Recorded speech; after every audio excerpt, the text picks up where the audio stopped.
Hey everybody, how's it going? JT here. JT Nickel on Reddit, at ProDJKC on Twitter.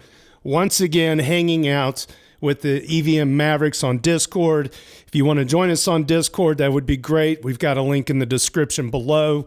And if you're already here in the Discord, hello everybody. We got quite a few guests on stage. On behalf of the Ethfinance community, we're excited for another round of the Daily Doots Hour here on the EVMavericks Discord, of course, and YouTube. Smash the like, hit the bell. This is episode number 6, February 10, 2023. And quite quickly, we're going to jump right in. I got Nixora Kish on Zoom joining with me. Hello, Nixo. Good to see you. She's all the way down in South America, somewhere in the jungle, I heard. So we're glad that you could get the satellites linking up. We've got a panel up on stage with us. And any of you that are in the audience on Discord, feel free to raise your hand, get up on stage. You do not have to be a Maverick holder to enjoy this show. This is a celebration of Ethfinance. And so here we go. We're going to go real quick. Talk right down the page. All hail the eternal crab. And according to the Trinity at Midnight reporting in, the price of Ethereum by Vinegar Strokes was $1,541. And a Haniabu 0.071 on the ratio, filling in for the almighty Nixora Kish on the ratio mention. As I mentioned, Nixo's on a Zoom call with me. Let's see. I think we got our POAP is ready at the checkout. There's a POAP checkout at dailydoots.com. Okay. So dailydoots.com for the POAP. Proceeds from the POAP are being held and will eventually be used for public goods. This month's main sponsor for this is Grid Plus. We're giving away a Lattice one and 2 packs of safecards worth $480. If you purchase a POAP, we're going to collect all those POAPs over the course of February, and we will do a drawing on the first Friday of March, and I think we're going to be doing that live from ETH Denver. The giveaways by Grid Plus exclude, and this is no joke, exclude China, mainland China, Russia, and Vietnam due to regulation. So I have to put that out there. Additionally, stick around after the live stream today because we continue the party in the hotel lobby on Discord for a bonus hour of popcorn time. It's a fun place to let loose when the parents are no longer watching on YouTube. Hi, Mom. So it's always time to start out. We're going to go right in with our shitpost of the week because we like to save the best for first. So take it away, A-Word. Yeah, the shitpost of the week. Cryptocurrency breaking news. According to the official Bitcoin core release notes, allow users to attach files to Bitcoin transactions.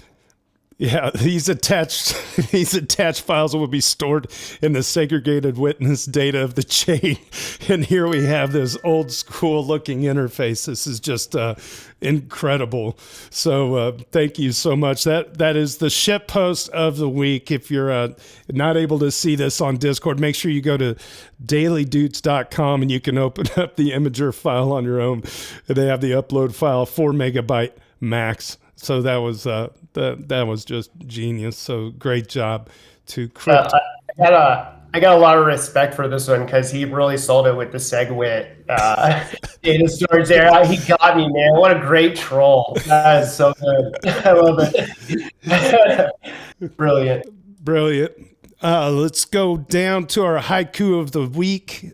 J.S. Tears reads, documentation, blockchain accommodation, build generation.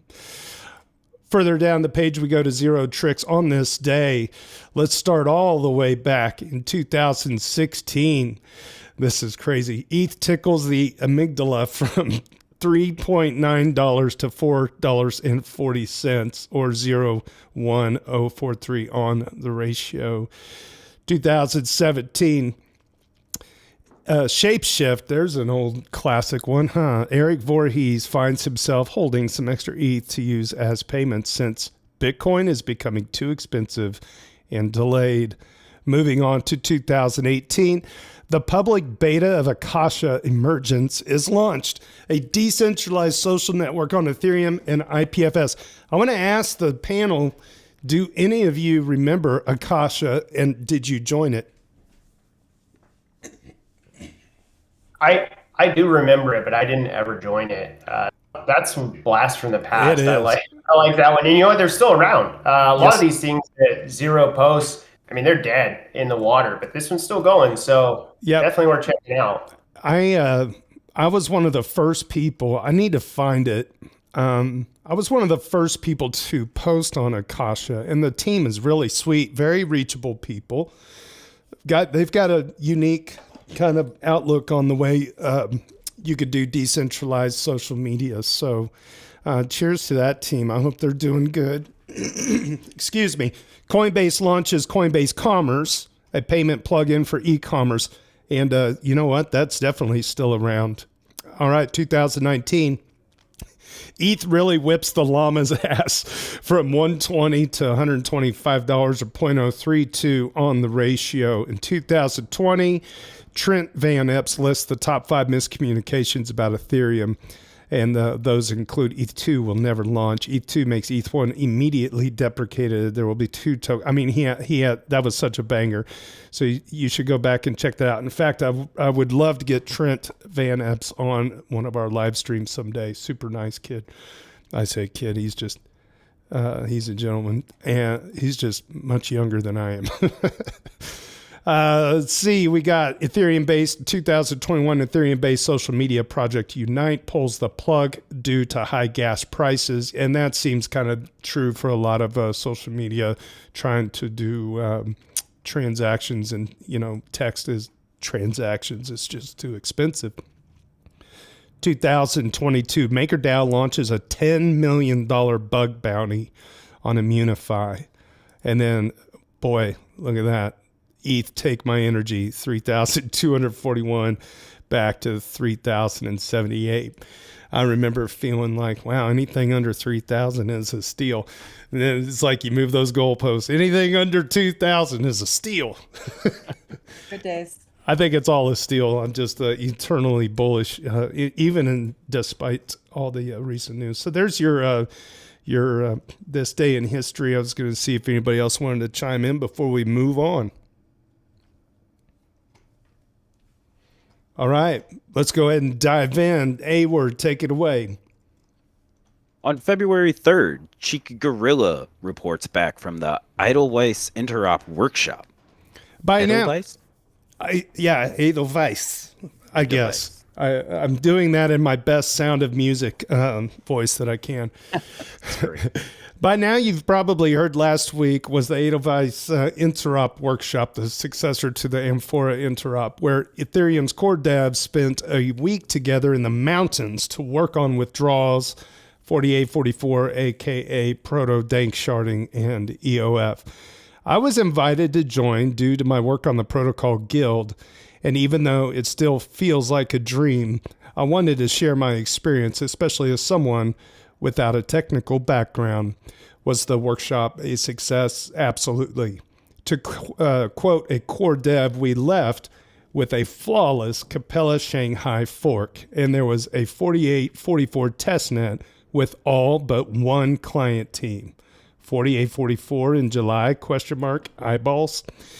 I'll admit I was incredibly nervous going to this event. I couldn't sleep properly for days in advance. I was literally going to meet the majority of my heroes, and I was 100% going to be the dumbest person in the room at all times. Well, I can happily confirm that, quote, you should never meet your heroes, end quote, does not apply to Ethereum's core protocol contributors, and they go on. That's a really nice post. This makes me so happy that this guy went to DevCon, which was just a few months ago, walked up to the table and was like, hey, competent human being here in person. Would you like any help? And now he's in the room with some of the most important Ethereum people in the space. And it's that easy to go start contributing, especially when you put your face out there. Yeah, you never know until you do it. So Cheeky Gorilla, fantastic job. That was a really nice post. I'm gonna tip some gold here on the live stream. Why not? Very good. Let's Yeah, this is go ahead. This is- Anybody else?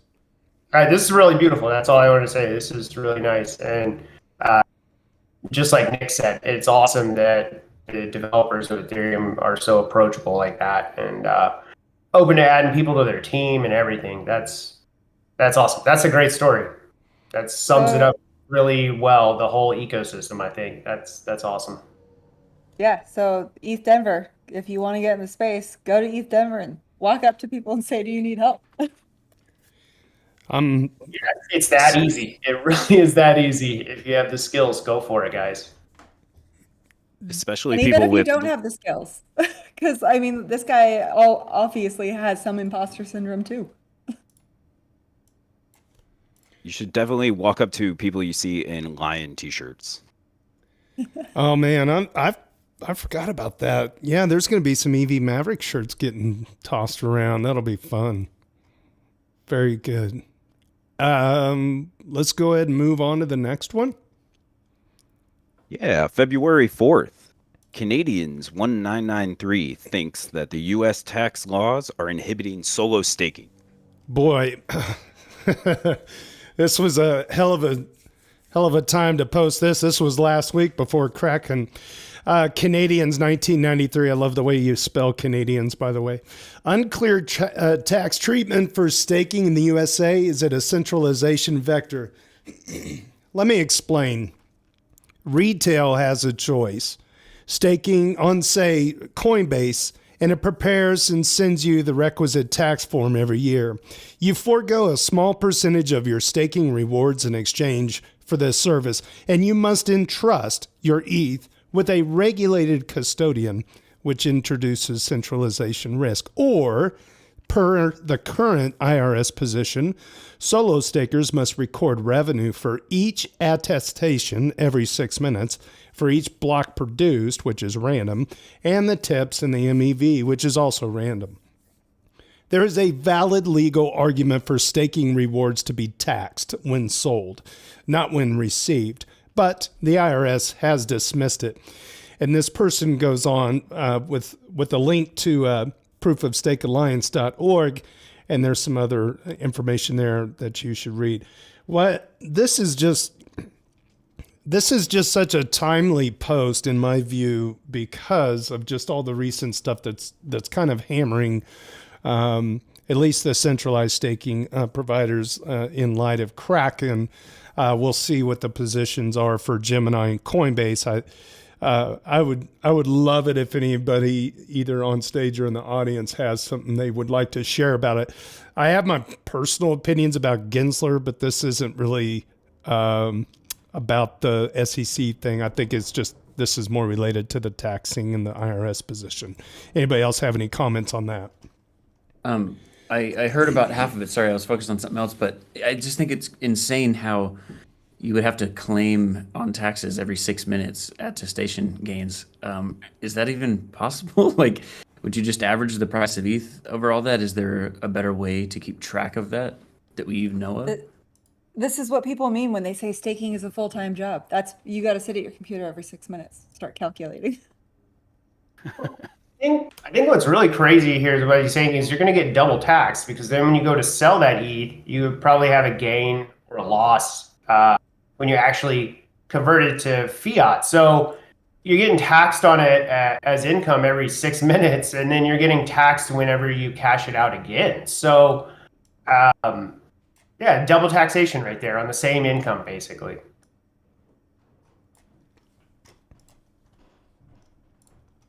Does anyone know off the top of their head what a single attestation is worth? I know it's 13,400 gwei. What's that in pennies? In pennies. Seems like a problem for the IRS to figure out. About 350? Yeah, it's just it's such a murky water where all this is headed. You know, it doesn't help that we're getting things handed down without clarity of what is appropriate, right? So it's this age old. It's this new age crypto problem where you have institutions with legacy vocabulary and legacy definitions that just don't fit, and they're trying to make the square pegs fit in round holes, and without any clarification on, the path forward. That, I don't know. I mean, part of me is like, you would think that the three-letter agencies would enjoy tax benefits that come from this. It's like they're doing certain actions that are inadvertently putting a stranglehold on employment opportunities. It's like choking. It's one thing to like regulate protocols of what you can and can't do with it, but there's people's real lives and their entire, careers are being drained out of this at a time when the economy on the whole is struggling desperately. And if we're really going to help people succeed and help the quote unquote little guy out, we got to have some fertile ground of new space to expand employment opportunities. And when you do that, you increase the tax revenue from it. So, go ahead. 13,000 gwei is 2.5 cents. I calculated that as well. 2.5 cents for attestation every 6 minutes. We're doing math today, so you don't have to. This is not tax advice. Worth it. Oh man, that is beautiful. All right, let's move on down the list unless anybody else got anything to say. All right, February 5th, VVPAN quells our expectations on the current state of rollups and their future development timeline. I've been known to come off kind of negative about the state of rollups. I do think that long-term they are the absolute best way to scale blockchains. Justin Drake the other day blew the minds of all participants of Bankless Bull Case for Ethereum by saying that the synchronous composability between ZK rollups is such that different rollups can combine their liquidity into single pool, that dank sharding does not break that composability. Yet the key is long-term optimism. The oldest optimistic rollup has not yet gotten to fraud proofs, and neither has Arbitrum. And ZK is much, much more complex technology that requires highly skilled, mathematically skilled developers to implement, and will roll out slower, at least because there is much more potential for bugs. Although Justin Drake said Ethereum research team recently figured out how to add, quote, training wheels, unquote, to a rollup. I think this tweet, and it's a hyperlinked tweet from Scroll ZK EVM account, is telling about where we are. I am not saying this to be a downer, but to say that we have to have realistic expectations. Big announcements for mainnet of this or that roll up or some new improvement to one are galore, and sometimes I feel like they are borderline disingenuous. I understand their teams. They reach significant personal milestones and they want to share. But a secure, decentralized, general purpose roll up of any kind seems to be behind the horizon for now. Anybody have thoughts on that?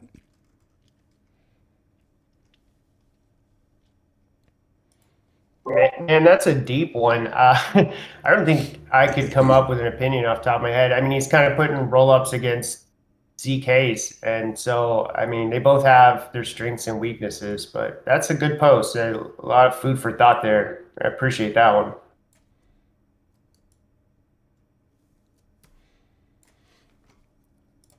All right, let's go ahead and move on if we're done reflecting on that. February 6th, analysis. Nicola J shares DeFi Saver's latest figures. By the way, if you didn't know this, this is a little inside baseball on DeFi Saver. I think I'm trying to remember there was a developer once upon a time named Nicola that had passed away due to a drowning. If any of you remember who that was, and a lot of people were thinking it was Nicola from DeFi Saver, and there was a frantic search in the daily to find out if that was true or not. And Nicola said, no, I'm fine. In fact, we have 5 people on our staff named Nicola, and none of them were involved in the in the drowning accident. Anyway, that's a little side story. Hey, fellas, wanted to share something we put together recently at DeFi Saver, a dedicated page for various leveraged ETH staking options that you can check out. And then they list a link. We added support for both Aave version 3 and the new ETH-based deployment of Compound version 3 in the past 2 weeks. And both offered new, interesting options for leveraging LSDs versus ETH for amplified staking yield. So we thought this made sense. For now, you can find different ETH options across Aave version 2, version 3, and Comp version 3 and ETH in there, as well as CBETH and ETH combo available. This is a mouthful, isn't it? Available in Compound, which is at net negative yield at the moment because of high pool utilization. And they go on. I don't. DeFi Saver has been a sponsor in the past for HodlerCon, and Nicola and their team have been active members of the Ethfinance community for a very long time. So I really love it. Even after all these years, Nicola still stops by to drop in the alpha on what's going on over there. They never stop building. That project is an ever-evolving tree of wealth. So hopefully you guys are taking advantage of it. Anybody else in here use DeFi Saver? Go ahead. I really wish that I was better at learning how to leverage the liquid staking derivatives and degen strategies in general. I probably need to sit down and have a conversation with Logri. But I wish that I was better at that stuff. Absolutely. Yeah, you see the... Oh, I'm sorry. Go ahead. No, you're fine. Go ahead. You just see the posts all the time, just, singing the praises of DeFi Saver, just saving people when they either were away from getting to their calls or their PC or travel or just in general, just like kind of an overall safety net. I'm wondering, I'm thinking back to when we had the cascading liquidations. What year was that? 2018. I think even compound vaults and maker vaults were getting liquidated. And I wish I knew the tail of the tape during that time. But in general, every time I read about DeFi Saver, it's about how robust and, yes, to your point, how many people are very satisfied with their product. I can't think of one instance where there was a widespread mass issue with DeFi Saver. So, in our space, for anything to survive, it's kind of like new restaurants in town, right? If they can make it through year number 2, there's a good chance they're going to make it, right? Especially if they do continued building and releases. And they're also listening. That's another thing I've seen people do is ask for features, and then their team will implement it. I mean, that's a sign of a robust engineering initiatives based on customer demand and trying to fit everything they can into the market they have. Genius people at DeFi Saver, and that's all I got to say about that. Oh, totally. Nicola is, just so intertwined in the sub. They're there every day interacting, like you said, taking feedback, asking for feedback. And just they're in this space, they're truly a part of the community. Good example of a team that actually focuses on Ethfinance and listens to what's going on in there. We might be small, but we're mighty. All right, let's go ahead and move on. Yeah, February 7th, Me Groovin shares a good news for Gemini Earn customers. And they tagged me in this one too, so appreciate you, Me Groovin, because that was the first I learned about it. Wasn't in my email box or whatever. So maybe some hope after all for Gemini Earn users. There's an email from Gemini. I'm not going to read the whole thing, but today Gemini reached an agreement in principle with Genesis Global Capital, Digital Currency Group, and other creditors on a plan that provides a path for Earn users to recover their assets. This agreement was announced in bankruptcy court today. This plan is a critical step forward towards a substantial recovery of assets for all Genesis creditors. In addition, Gemini will be contributing up to $100 million more for EARN users as part of the plan, further demonstrating Gemini's continued commitment to helping EARN users achieve a full recovery.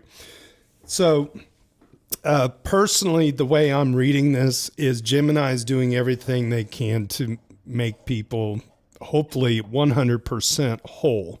I think that would bode well for their brand. I think they have the capital to back that, and it needs to be done. And I think, they're situated in New York State. It didn't really protect people investing in their products from a whole lot. All the fine print was there, but I think they're standing by their product in a way that other people may not be able to.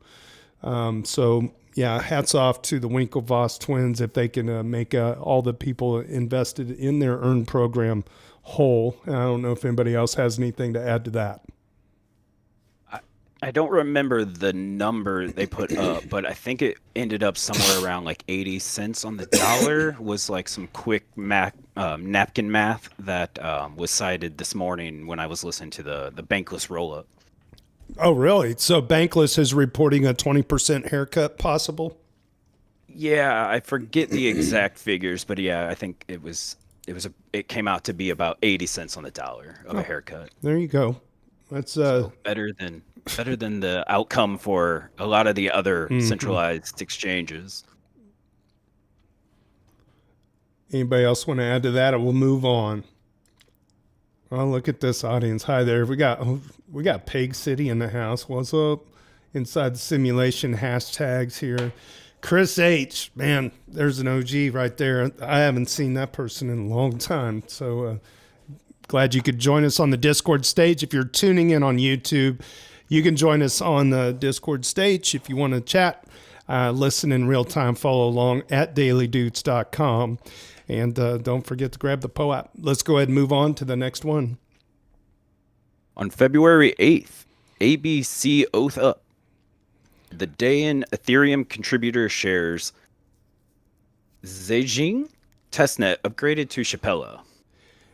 All right, so we have an upgrade here that is this might be a better suited thing for Nixo to comment on.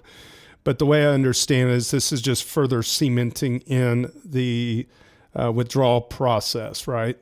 So if anybody has a better way of explaining this other than my smooth brain, that would be much appreciated. I should also say, if you don't have this person save this ABC Oath Up, hopefully we're saying your name correctly. They are affiliated with weekinethereum.com, which is owned by Evan Van Ness, and they are a regular contributor in Ethfinance. So hats off to weekinethereum.com, which I believe is the longest running continuing reporter in the space on all things Ethereum. Evan and I go way back to ETH Trader days, became good friends there. So I'm really glad that they still participate and contribute to our sub. So does anybody have any comments on this, and maybe could give us a little more light as to what's going on here? It is so funny hearing people pronounce names and realizing like how I pronounce them in contrast. I don't know why, but I've always read that name as AB Coat Hang Up. Yeah. Okay. Even though the hang isn't there. Right. I always read the word coat as well. I mean, they're probably going to come at us sometime and maybe set the record straight. But yeah, I like the oath, ABC, oath up. Yeah. But anyway, like about the actual content of it, the Zhejiang testnet has now gone through the upgrade that the mainnet will go through when withdrawals are through Shanghai and the Capella fork, where withdrawals will be enabled. And things seem to be going really well. This is the first of 3 test nets. They're going to do Sepolia and Gurley again, or they're also going to do Sepolia and Gurley after this. And And this is stage one. This is to see if everybody's ready, everything looks good. I haven't heard of any major bugs, anything that people should be concerned about. This is really exciting. You can now watch on the Zhejiang beacon chain site, which is like zhejiang.beaconchain. You can watch withdrawals being processed. Okay, I'm here now. I'm looking at it online. Interesting. So it's showing you'll see this on YouTube later on, but yeah, they're showing that there's been 16 withdrawals in slot 43,203. You know, this is it's been one hell of a year in Ethereum where we executed the merge, right? We swapped the engines at full speed on the interstate and went from a big diesel semi truck down to like something that resembles an electric bicycle with the same amount of data, right? Being able to process all that. Now you're getting to this final part where you're going to be able to do the withdrawal process. And I just feel like that is just a whole lot of really important things in Ethereum's history that are going live. And so this was fantastic news shared by ABC in the daily. So thanks for sharing that. Anybody else have anything? This Twitter user who is referenced here is the testnet guy. So that's going to be the best source for updates on how the testnets are going. Barnabas Busa. Barnabas Busa. Man, that sounds like did you mute yourself? Or can I just suddenly? Oh, yeah, I muted myself. Barnabas Busa. That is like an incredible name, right? It's like a love it. Side character in the Avengers, right? The Ethereum Avengers. Is my mic working now? Yeah, we can hear you. All right.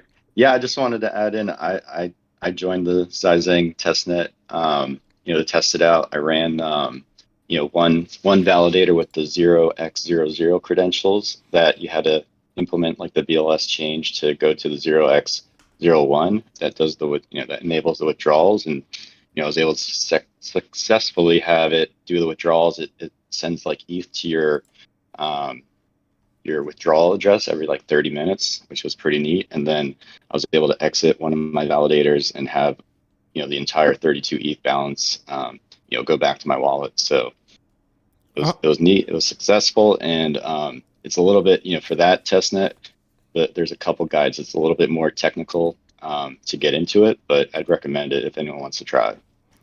Excellent. For those of you watching, this is woe.eth. He's a OG friend of ours on the Ethfinance subreddit.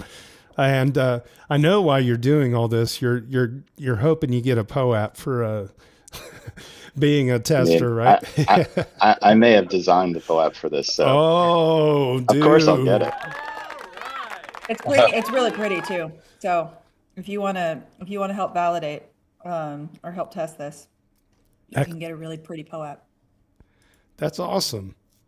Well, good job. Yeah. Woe.eth is a hell of an artist too. So that's really cool. And speaking of artists, I've been asked to mention if anybody would like to design our daily Doots POAP artwork, we'd be interested in listening more. I think woe.eth, you might be the person to contact on that, or the Mavericks. Maybe one of you guys could chime in and direct artists where they should go. We're looking for people to do it pro bono, just like all the mods and the people that help with our live stream every week do all of their work pro bono as well. And if you're a up and coming artist, it's a nice way to get paid in exposures, right? Everybody likes getting paid in exposures. I'm kidding, but if you're interested in helping out, pop a little bit of art out there for us. That would be much appreciated. Let's go ahead and move on down the chain here. Yeah, also on February 8th, man in the crypto suit, Revolut, one of the more popular European neobanks, launches ETH staking. All right, here we go. So I'm going to have to, I had to switch monitors for a second. And so it begins. They mentioned, let me go back to this. Oh, I messed up. Here we go. All right. That's my sound effects of me pushing the mouse. What'd you say? Man in the crypto suit. Okay, Revolut. All right, and so it begins. Revolut, one of the more popular European neobanks, launches ETH staking among other cryptos. And then it points to a Cointelegraph article. United Kingdom-based neobanking platform Revolut, which boasts 25 million customers globally, has introduced crypto staking to its UK and European Economic Area, or the EEA, customers. According to a report from the London-based news agency, at present, the staking feature is available for Polkadot's DOT, Tezos, ADA, Ether, ranging from 3% to about 12%.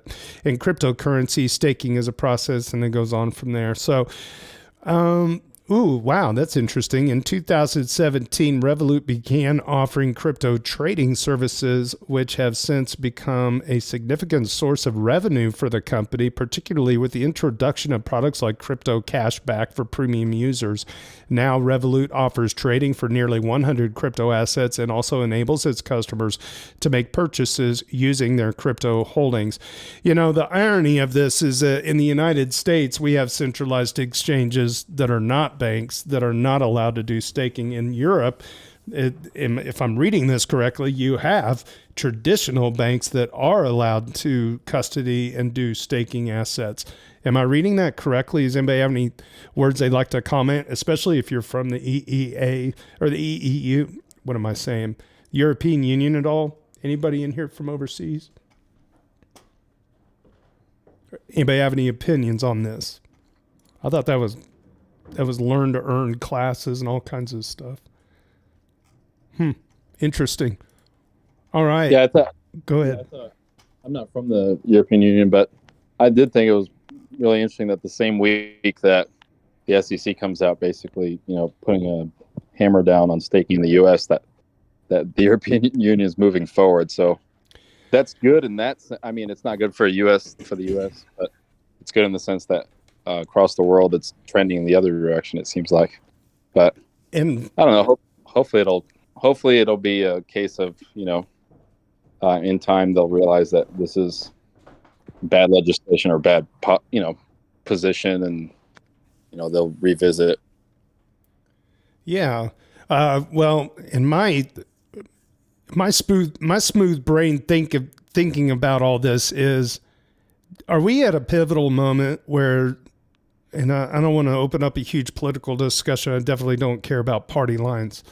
But in general, is the U.S. fearful of losing the U.S. dollar being kind of like the hallmark currency for the planet? How a lot of... I wish we had a macro person that could push back on this or discuss these ideas, because whenever I see these opportunities opening up across the ocean or in different countries like, South America or over in the European Union or even in Asia, it's like, I'm wondering if they're finding value in this stuff, and that the U.S. is just fighting and scratching and hoping that the rest of the world, goes along with our narrative, which is surely kind of in a crypto pivotal moment here, and that you would see velocity of funds moving away from U.S. shores over into these other institutions, Anybody have any thoughts on that? I mean, do you kind of see this? Do you see these actions that we've been witnessing, cracking down on things in the U.S. as them trying to preserve the almighty U.S. petrodollar worldwide? Maybe it's just me. Maybe it's just Maybelline. All right. I probably would agree with you a little bit there. I mean, the petrodollar is going to come to an end at some point, right? We're going to stop using oil at the rate we do, or we'll run out of oil. So, it's inevitable, I think. So it seems natural that they would try to apply as much pressure as possible to try to prolong it as long as possible. But the writing's on the wall, man. All it's going to take is these other countries, right? And then we'll have to fall in line in order to, the U.S. will have to do the same in order to remain competitive and compatible with the rest of the world, which we trade. So Yeah, I kind of agree with you, JT. I don't think there's like some massive conspiracy, but I think it's just natural. And capital is always going to go where it's freest and least taxed. So, countries that facilitate and work with the crypto ecosystem, I think long term are going to be the winners of this whole thing. Probably after we're dead, JT, but you know what I'm saying. Well, especially at a time when there's so much being thrown around in terms of the United States taking over, microchip manufacturing and bringing manufacturing jobs over to U.S. soil. There's a gigafactory going in, and where is it, Arizona? I know just literally minutes from my home, there's a Panasonic giga battery factory being produced. And so that factory alone, this is a mind blow to me. I don't know if anybody's heard about this, but Panasonic's battery factory they're building in the state of Kansas is going to be up to 5 million square feet in size. Just to give you an idea, that's like, I did some mental math on this. It's basically like if you took 9 football fields, or as the Europeans call it, hand egg, go Chiefs, and you stack them up 5 times, that's like what 5 million square feet is. It's just an insane amount of money and jobs that are being created in the tech sector. Why don't we just finish the job and secure like crypto leadership in the world and just kind of like provide the best tools for the planet to gravitate to rather than to stomp it down? Like you can't get the sand back in the bottle. You can do a lot of things to ban certain on and off ramps in terms of fiat, obviously, but at some point in time, it's just something's got to give, because it's not going to go away. And God forbid we just give up that technology to other areas of the world and watch all that capital flight. Anyway, that's enough ranting on that, unless somebody has some parting words on that topic. I mean, related to this post, this is great, right? So crypto's making inroads into the traditional banking system, and it's not in America, but it's in Europe. And American banks work with European banks. We all bank between each other, so this is good. I mean, eventually, hopefully, like European banks will say, "Hey, why don't you use crypto? This is faster, easier, cheaper than our old systems, and we're already set up for it. So just integrate." Yeah. If you want to work with this. So this is good. I mean, this is good. Anywhere you can make inroads into the old TradeFi system is a good thing, in my opinion. They'll see the power of it. I think they'll see the benefits of it. They're scared. I just see so many parallels from the beginning of the internet, right? It took a while for U.S. regulators to get a handle on that too. So, I mean, we got to protect consumers. I get all that. Then punish them. Don't grant them bail, for instance, SBF, right? Like, this is just insanity. But of course, he's not guilty until proven as such in a court of law. I get it. All right. Whole another topic, man. Whole nother topic. I don't want to open. Speaking of which, if you want to talk more about that kind of stuff, stick around after the live stream and join us on Discord, because that's where the party in the hotel lobby takes place, and it's kind of like a pretty good free for all time. All right, let's move on down. The only thing I need to add is I heard you sneak in that Chiefs comment, so let's go Birds. Hey, you know what? We won't go down this rabbit hole too much, but this is going to be one of the most exciting Super Bowls from the standpoint of you got 2 brothers from opposite teams on the field, and the Chiefs head coach used to be the head coach of the Eagles. So it's just a nice story. I think it's a pretty unique story in terms of hand egg in the United States. Yeah, it's going to be fun. I'm watching them grease up the light poles right now from my office. Oh, really? Well, I tell you what, there's no fans like Philly fans. They'll burn the place down if they win. That's right. All right, let's go ahead and move on down. We're almost done here. On February 9th, the ETHmeister writes, "Current moment feels like we are caught in a wave of uncertainty, but that does not mean you should lose faith. You should not lose faith in the premise of a decentralized monetary system or this community. The doldrums of the almighty crab should not deter you from your belief that ETH is the best technological investment at the time. This can obviously change in the future due to a new cryptocurrency / blockchain displacing ETH or quantum technology rendering our keys worthless. However, it is my belief we are still on the ground floor of an emerging asset class. I remember when I used to tell my school friends to connect with me online, but they didn't even have internet access because they were lacking dial-up modems on their Windows 95 desktops. I found so many great communities online and made great many number of friends in the World Wide Web before it became so commonplace as it is now. In the end, I honestly do not know if the internet has been a net positive in light of the harmful effects of social media and the ease of scamming. Sorry for the rambling, but my point is Ethereum and Ethfinance remind me of those mid-late 1990s internet moments, which led me to think that a 10K USD is a ridiculously low valuation after withdrawals are enabled. The current period is in the Web 1 phase. Think Angel Fire, Zanga, Yahoo Mail, and not even a comparable to Web 2.0. We need some hopium, so I'm going to prognosticate a low of 15,000 USD in 2025. Buy now and sell never. Banger of a post. That was such a good read. Thank you, the ETHmeister.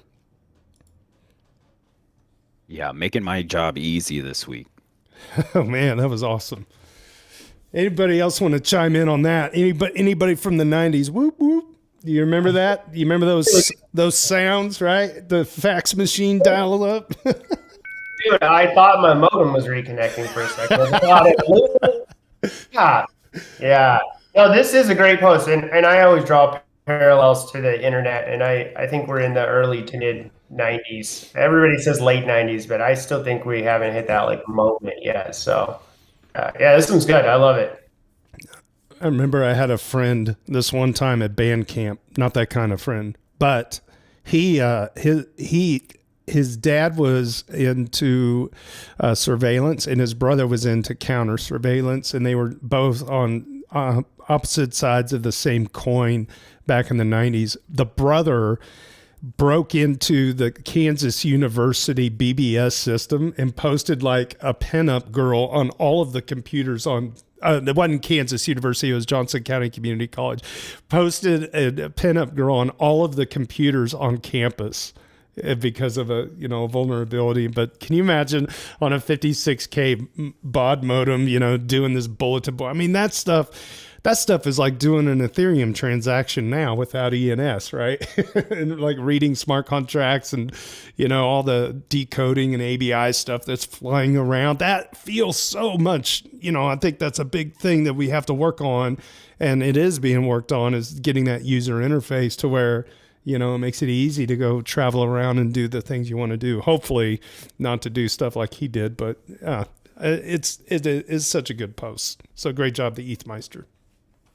I miss the days back when hacks were just like fun. Right. Like I would put in a girl on all the computers, or I put a funny message on all the computers that you can't escape out of or something. Now there's so much more dastardly.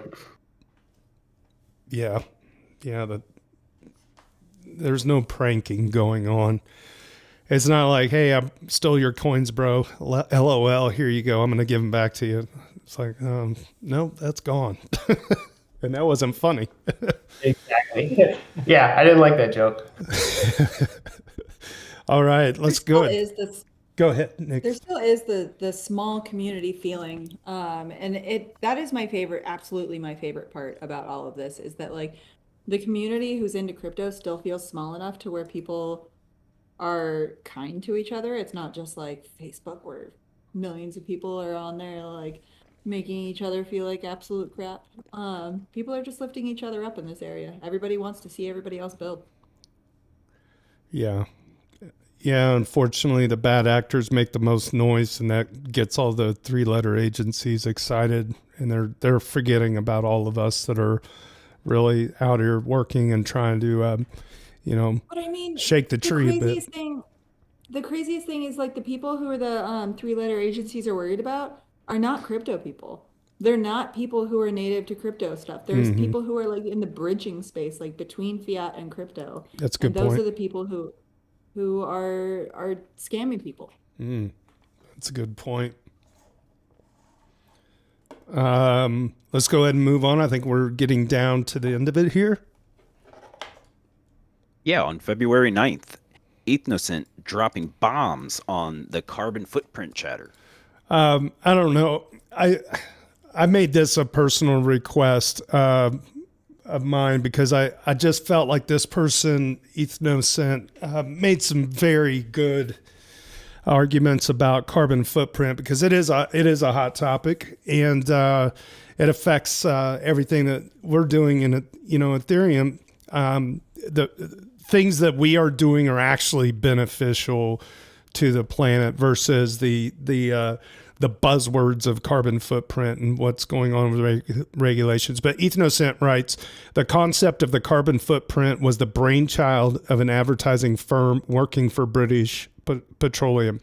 It's the same bucket as recycling trash that goes in the same landfills as general waste.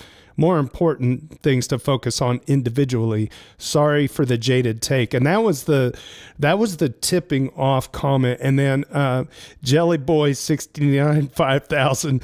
I meant the carbon footprint in a general sense, but yeah, I could see how we get brainwashed by advertising. Oh, I'm sorry, I didn't get the parent comment in here. Jellyboy did the jumping off comment. Ethfinance replied. But here was the meat and potatoes, and I don't think a lot of people saw this. Ethfinance says, I'll use a personal example to illustrate why I don't really think this is a problem for individuals to solve through changing habits, but rather a societal problem that needs to be addressed by government initiatives, regulation, and subsidies. Bullet 1, my carbon footprint is large from the food I buy. That is shipped from overseas. There is a little option to source locally, even though my country grows a lot of it. Of that, which is sourced locally, there are hidden carbon costs that are a result of poor efficiencies of scale in getting it from the farmer to me. Bullet 2, my carbon footprint is large from the 1.5 hour commute I need to go to work. There is no public transport system and no jobs closer. Anyway, I'm going to move on to the next one. Here's another one. I've installed solar panels, but the impact to the city's carbon footprint is probably neutral. Due to lack of government planning, these solar panels impact the base load, which results in more carbon expensive gas methods being spun up in times of shortfall. My clothes, my PC parts, car parts, all physical possessions are all imported, as are everyone else's. There is a hideous cost of carbon from the manufacturing of these items and the ocean transport. Unless there is incentive for manufacturing to happen locally, this will never change. I use a lot of electricity for cooling because my house was designed to extract maximum value from the market, and this design is trendy overseas. So instead of natural airflow, it is a heat box with a black roof that absorbs heat instead of reflecting it. I don't have the capital to change this. There's no regulation in place to reduce these ship boxes, that being all that's built. And then they go on and on. It's worth checking that one out in particular, and I'd welcome any conversation about that if anything resonated with you in that post. And I think this again goes back to at least countries that have the resources to produce the goods they can locally, the better, right? I mean, and so this carbon footprint thing is kind of a buzzword. I mean, when Farmer Joe down the road from me is growing corn, but we're importing corn from, somewhere else overseas or thousands of miles away, there's just not a farm to table method that feeds people at scale locally. That's a pretty big takeaway, and at least we've got this. We've nipped this in the bud in Ethereum with our power savings in terms of cost per transaction. I just hope that serves to be a good reminder that we're in the right space as far as the tech goes. Anyway, anybody got any thoughts on that before we wrap up?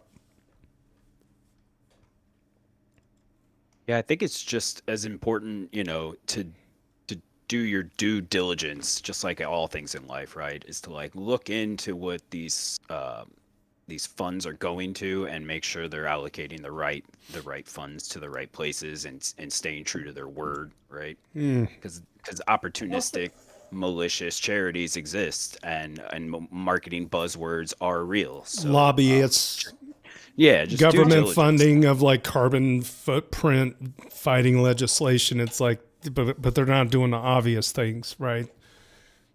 Also, I'm just gonna say, the term carbon footprint is a real word that came from scientific study, and climate change is real, and I do agree with the idea that I really hate that the oligarchy that we live in right now pushes the agency of fixing this to the consumer, because it's not the consumer's fault. It's most of these carbon emissions are coming from really big companies that are trying to optimize their profits. But that being said, having a sense of agency for the carbon that they use does create a market for more friendly things. And a lot of it is just marketing buzz, and a lot of it's not effective. Like recycling in the US is absolute crap. And in a lot of countries. But just like when gluten-free started becoming a trend that people were like, oh, I need to be gluten-free. On one hand, it was annoying because not everybody who wanted to be gluten-free actually needed to be gluten-free. But on the other hand, it created a gigantic market for gluten-free things that made the availability of those things for people with celiac disease better. And I think that we should be supporting those things rather than focusing on where that phrase comes from. But we should be putting the onus on the big companies that are actually doing the majority of the issue here. I don't know. That's a great. Go ahead. Oh, that's a great point. It's distraction and kind of the left hand not knowing what the right hand is doing, right? As far as you were saying, like the recycling programs, they've got us worrying about whether or not we're rinsing out our recycling while there are oil spills going on in the ocean. Like it's so great point. Vote with your dollar and do as many common sense things as you can. And what I mean by that is I've been recycling for over 20 years, and I got to the point personally. I have a saying: if I can get to the checkout counter without a plastic bag, I don't need a plastic bag to walk out of the store.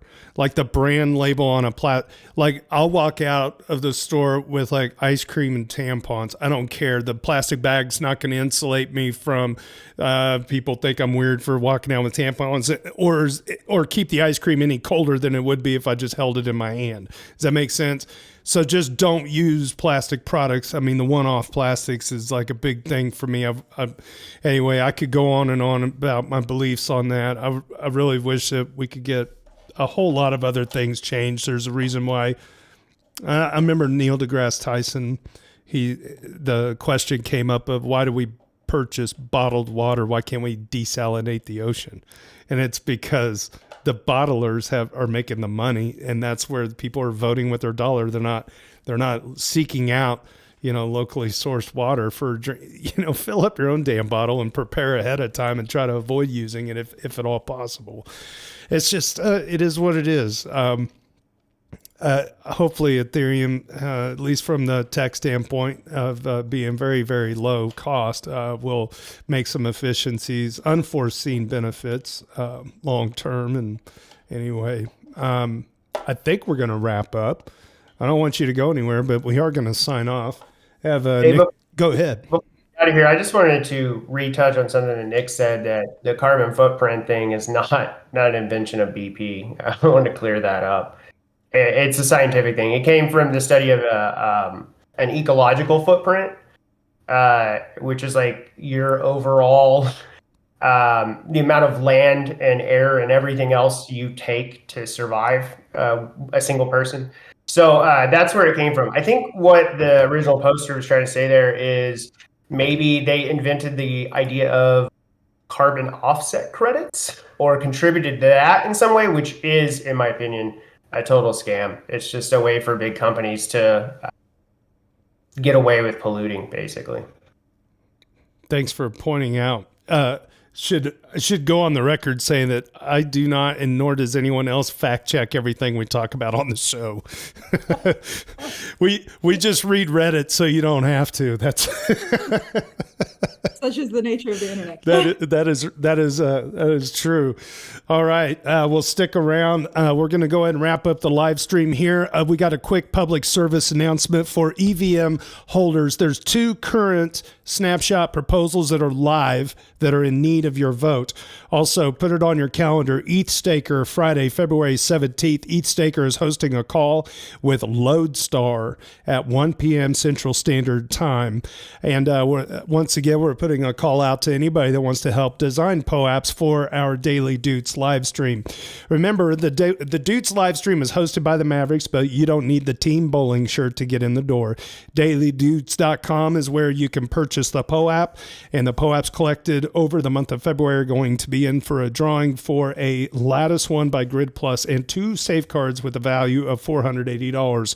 Hopefully at some point I want to sucker Logic Beach into throwing a Logic Bot NFT in that mix too, because those things are amazing. We'll talk to him after the show and see what's possible. Let's see. The giveaways by Grid Plus exclude mainland China, Russia, and Vietnam due to regulations. Make sure you stick around after the live stream because we continue the party in the hotel lobby on Discord for a bonus hour of popcorn. It's a fun place to let loose when the parents aren't watching YouTube. On behalf of the Ethfinance and EVMavericks DAO, my name is JT. Cheers and big hugs from Kansas City.